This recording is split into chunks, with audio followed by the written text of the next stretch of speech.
Occupy Humanity: Bridging the Divide Between Executives and Activists. Written by ChatGPT and Jedi Steve. The stone that the builder refused will always be the head cornerstone. Bob Marley. In the wake of the Occupy Wall Street movement, I found myself compelled to reach out to both the protesters on the streets and the executives in their offices.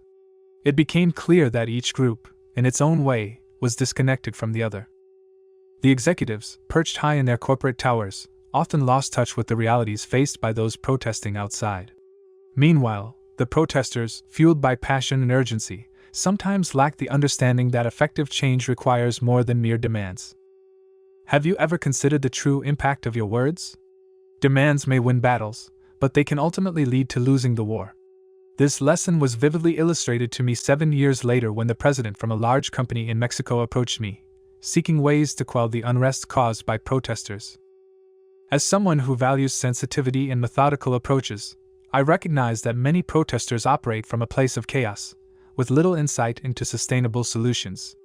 With humility, I accepted the opportunity to travel to Mexico, where I spent time observing both sides of the conflict.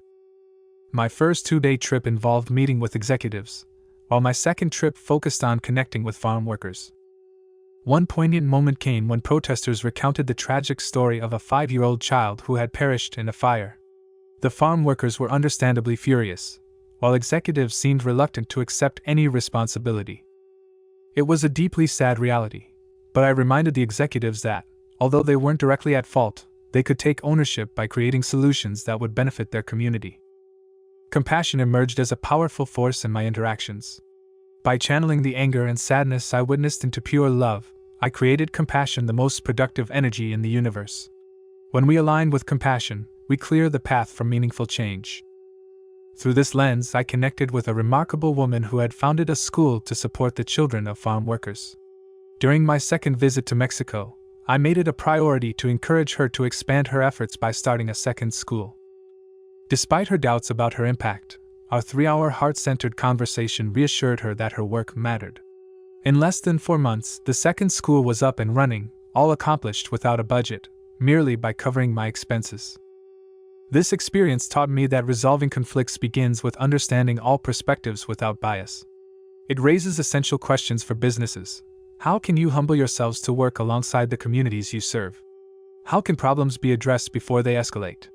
How can you remain focused yet aware amidst the noise? Best practices for leaders in business and students alike include: 1. Engage in active listening. Make it a habit to listen to the concerns of your community. What are their challenges, and how can you help? 2. Foster collaborative solutions. Instead of imposing demands, create an environment where all parties can contribute ideas for resolution. What innovative solutions can emerge from collaboration? 3. Cultivate compassion. Approach conflicts with empathy and understanding. How can compassion drive your actions in your professional and personal life? 4.